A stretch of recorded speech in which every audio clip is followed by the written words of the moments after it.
the amount of experiences that will test you, my brother. You know this bill now, you carry the cross and self your back. The cross heavy, bro. It's not heavy, it's not easy.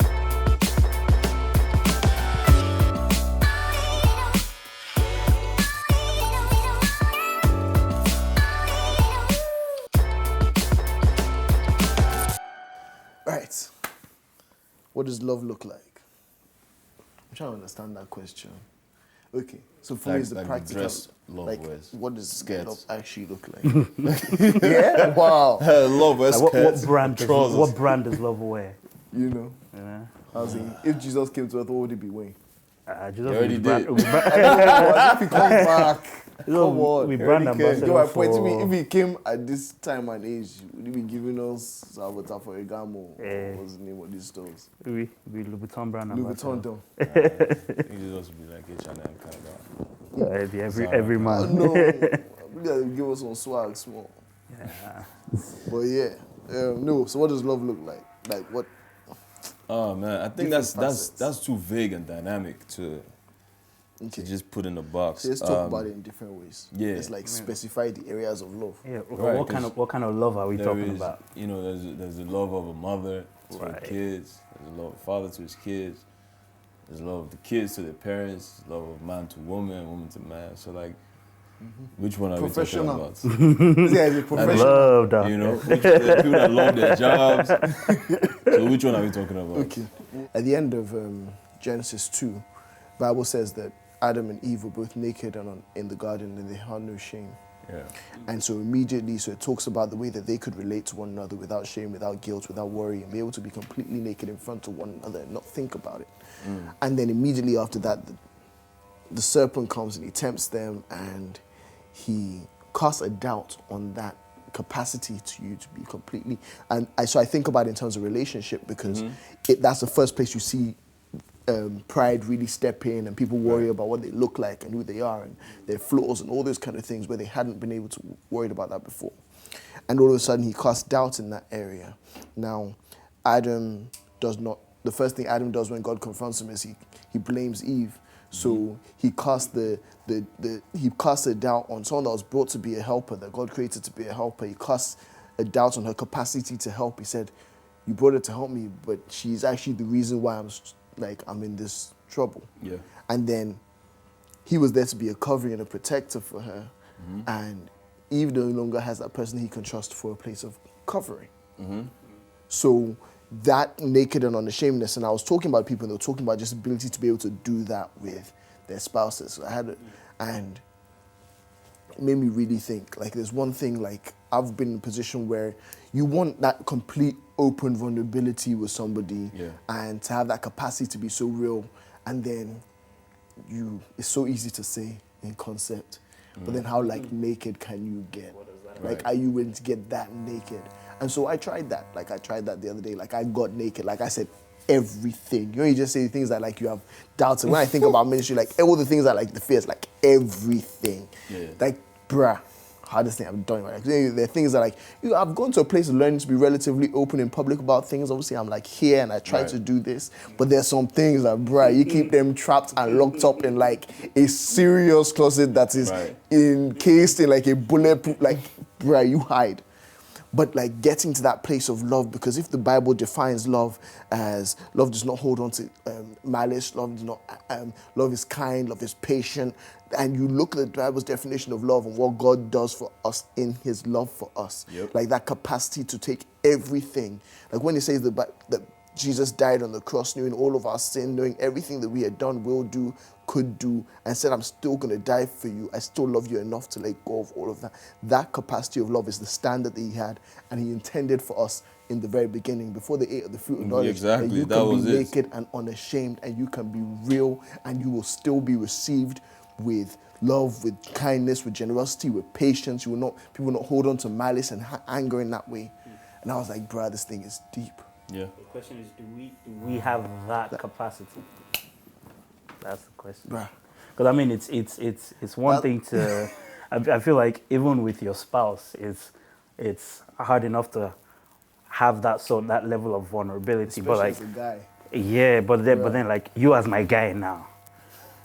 Bruh. Do we have that? Like, especially as a guy, it's not Yeah. easy. I think it comes down to, first of all, like being able to have your places you call safe haven. So for example, like me and my guy friends, like we've been friends for a long time. So there's a certain number of them that I know, like it's an open door all day, Yeah. every day. Like no matter as it be, People this that guy know- will buzz me and know where all the empty bodies are himself. buried. You know what I'm saying? The same thing with me. I'll buzz this guy and empty myself, and that helps me feel better. It helps me feel better. You know what I'm saying? And it's not a case of just day. Nah, it's like you tell me what's on your mind or whatever you're going through or whatever you want to get naked about, and you know that this thing you said to me is going to be, first of all, constructive and therapeutic because I'm going to help you feel better. Yeah. And at the same time, it's not passing this mouth. Yeah. You feel me? So I feel like it starts with that, because for you to be able to get naked, you have to be sure that there's water inside that bathroom to bath. So if I've not tested the tap, you can't enter inside and naked. Yeah. So it's a case of like, do you have trust in whoever you're about to unburden to? You know, the funny thing You is, know what I I'm think saying? that trust thing comes from within. Yeah. And I say it's such a deep thing because it's that there are things that sometimes, like, you trust the person, you believe the person, Right. but how much do you trust the way you perceive yourself? Like, Yeah, you can it perceive starts yourself with you. so pained. It starts with you, and you have to, as a human being, you have to go through this. All these things stem from asking yourself a couple questions, like, okay, what do I stand to gain from sharing whatever is locked up in my head? Number two is like, am I comfortable with dealing with the repercussions of some things that people might use to judge me? Also Because what you have people, to lose. yeah, exactly, people will judge you. And then again, like, how much does that matter if you lose people, and what do you have to lose, like you said? Because, like, I'll use an example, like for myself as a musician, as an artist, when I gave my life to Christ, donkeys ago now, it's old news for y'all. When I gave my life to Christ, right, I never, bro, I promise you, I never for once thought like, so if people find out, like, Papa, now me, they hungry me to tell everybody, say, Omo, this is the way.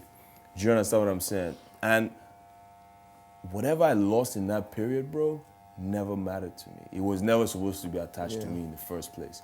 You get what I'm saying? So it's one of those things where the amount of people that impacted was greater than anything for myself. Yeah. Because the journey was not even for me. It was for everybody else God wanted to touch. So, it starts with you going over these steps and these questions and actually being able to be honest with yourself. And once you're able to be honest with yourself, you can be honest with the world, bro. I think with trust, because a lot of times it's like you tell me yours, I'll tell you mine. Right.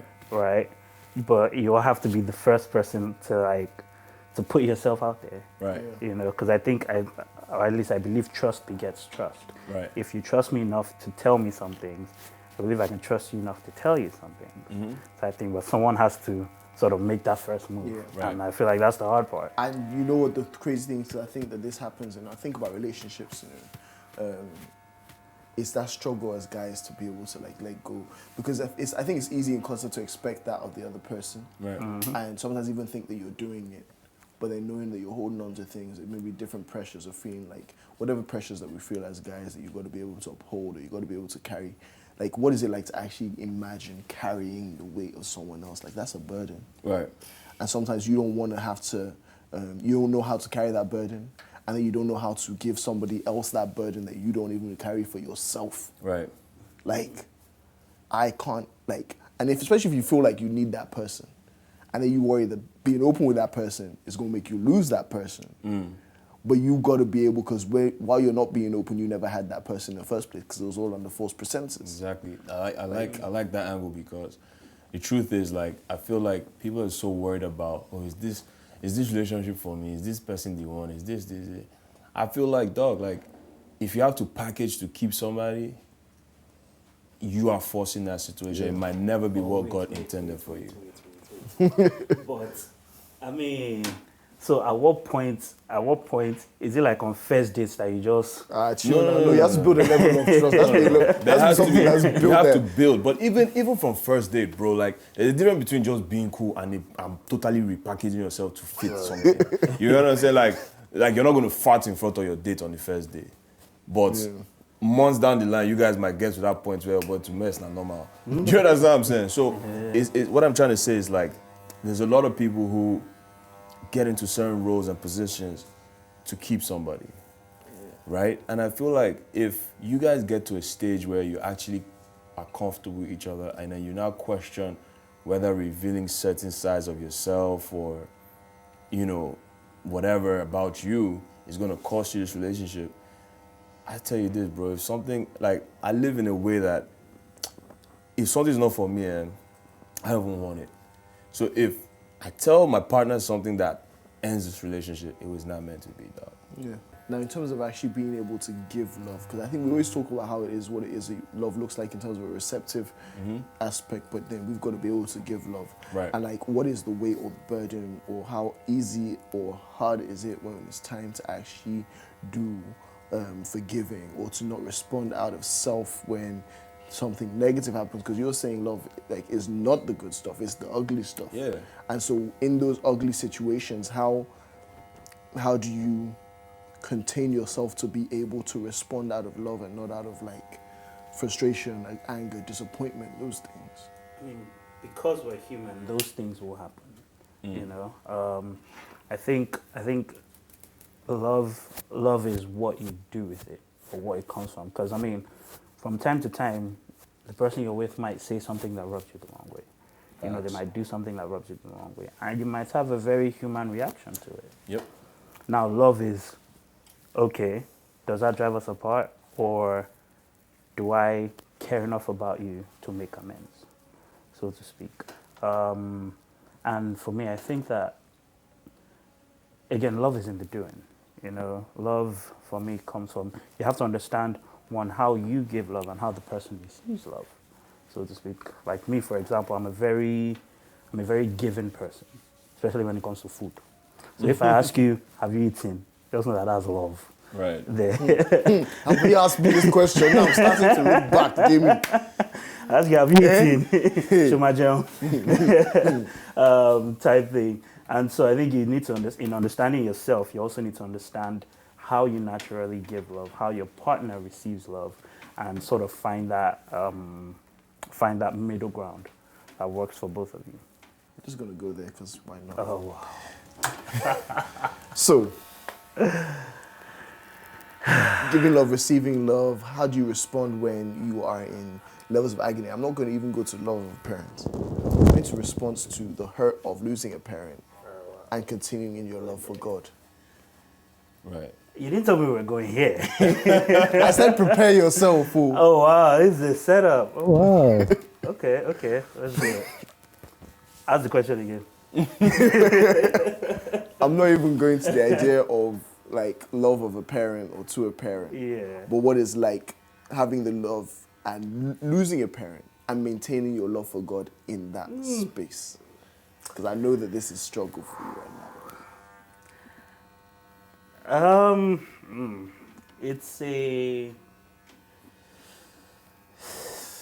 It's something I'm still processing, because it's funny you mentioned about telling your parents you love them, because for me I think it's maybe the part of the world we're in. Right. Because I feel like if it's I call my dad and I'm like, I love you, he's like, are you okay? Or what do you want? All right. But no, in recent times, especially over the last few weeks, I think that's that I love you has just been flowing anyhow. Oh shit. No. I lost my mom a few weeks ago, so wow. I've been very thanks, man. We've been very lovey-dovey, and in the span of things, that's like a minute type thing. So it almost feels like it just happened yesterday. But I think when it first happened, my first reaction was, why? Like, what is there to possibly learn from this, you know? Right. Or even if there was something to learn, did you have to go so far? And then one day I'm just like, no, nah. Forget all those quotable quotes. Nah, let's face the reality of this thing. And I think there was a day, there was one of the days I came to church and I just realized I was so angry. Like, I was so pissed. And I had to leave church because I was just like, you know what, this isn't it. And we're still, I think, we're still on that journey. Because again, I believe it was maybe last night that, because I'm taking a class, I'm taking Master Life now. And one of the things I was looking at was how, you know, all things, again, what kept coming back was all things work together for your good. Yeah. It didn't say the good things work together for your good. It says all things. Yep. You know, and it really just hit me last night. And it's like, okay, this somehow, I don't see it yet, but this somehow is working together for my good. Yep. And last night was the first time in a month and a half I was able to pray. Like, I haven't been able to pray. Me and God, we have been fighting, but last night I was like, okay, you say all things work together for my good. I'm believing you that this situation, somehow, some way, at some point, I don't know if I'll ever understand why, but I know that somehow some good will come out of this. You say all things work together for the good, so I'm choosing to believe you. Because there's this whole concept, like I said, when you look at the dictionary's definition of love, it's all feelings and emotions and becomes very subjective.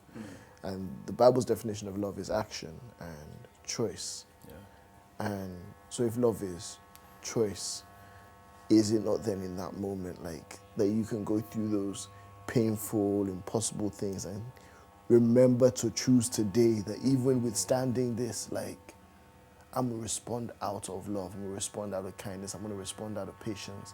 I'm going to try and look over the circumstance and choose love. Like, for me, is that concept of it as choice. Like, what are the choices that you feel like you have to make every day when you're trying to move and live out of love?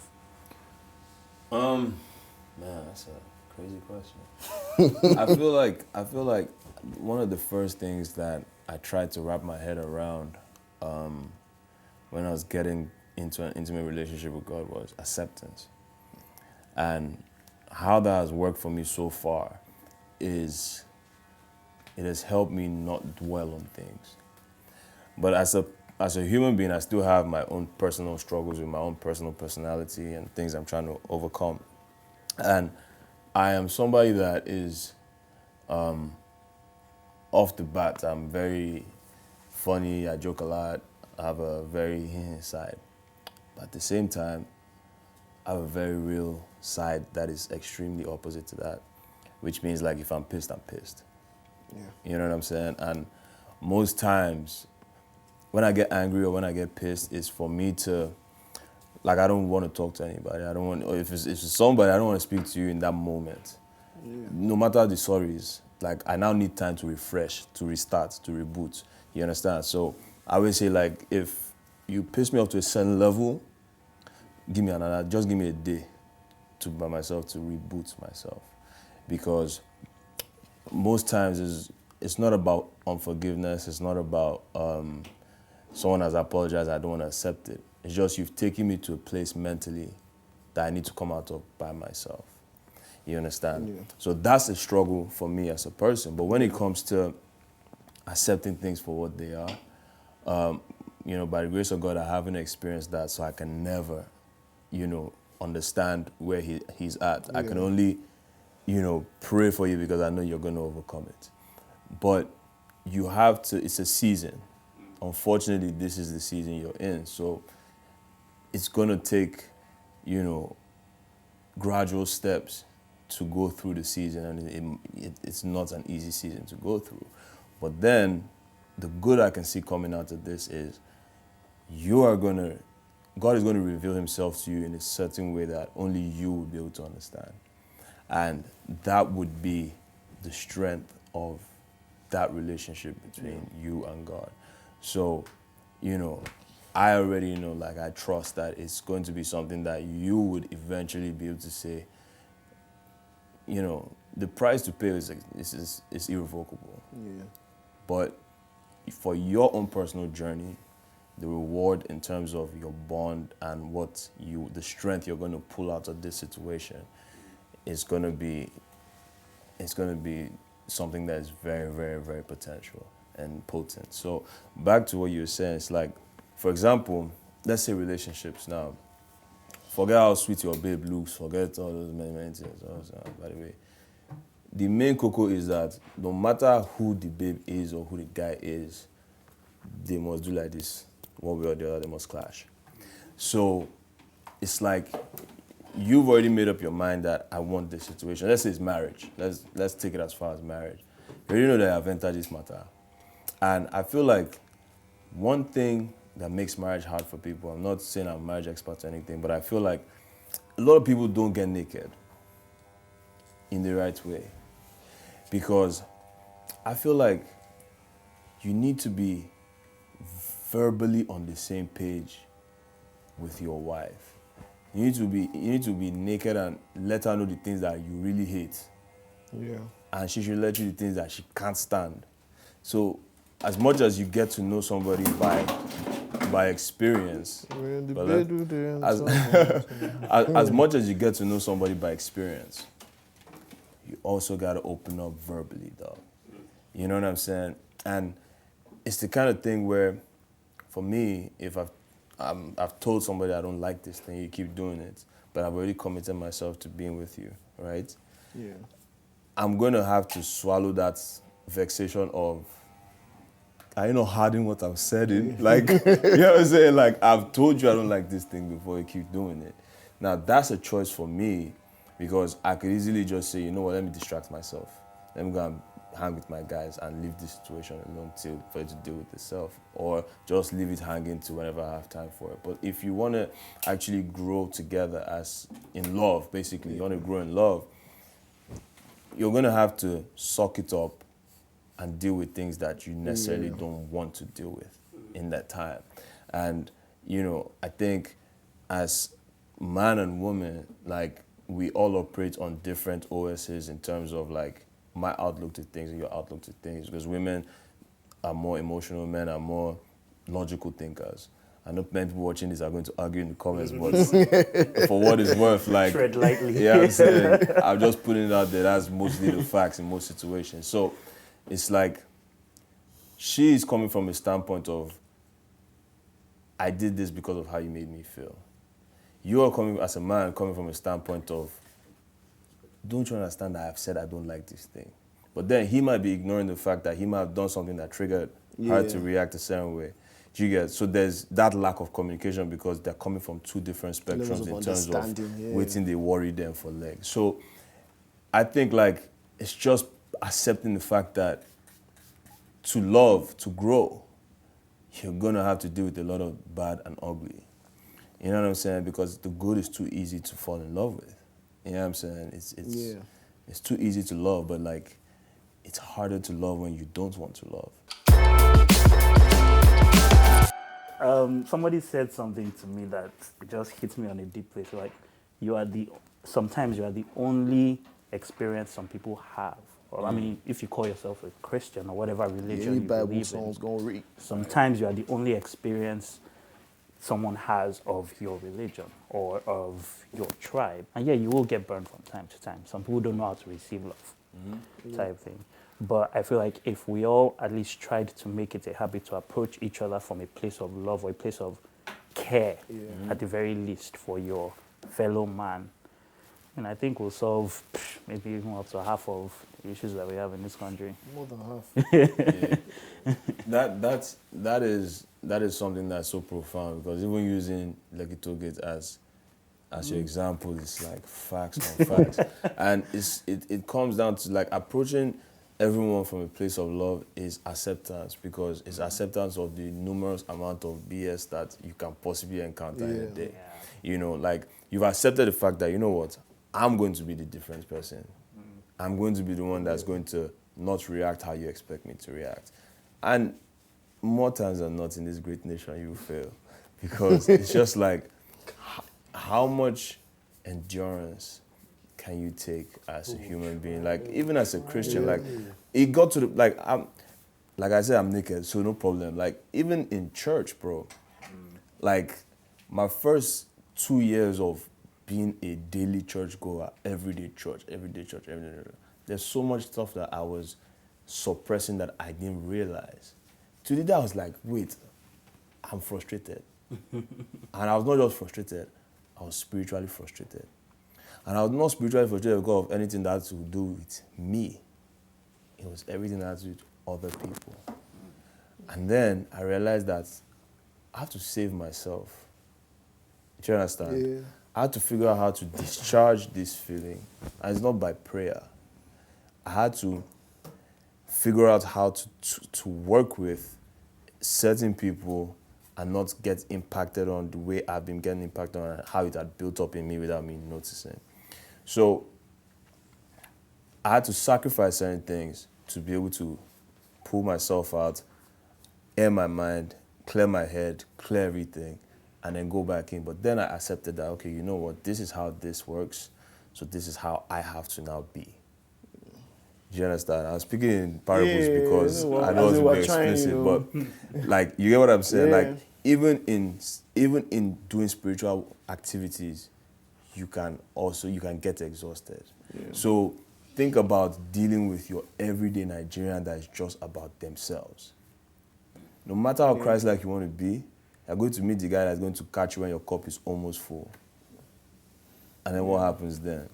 And You know what I'm saying? Come out of the road and you fall. Exactly. Anthony Joshua, yeah, so it's like, even at that point, you still have to be the one to catch yourself. Yeah. You get what I'm saying? So it's just acceptance, bro.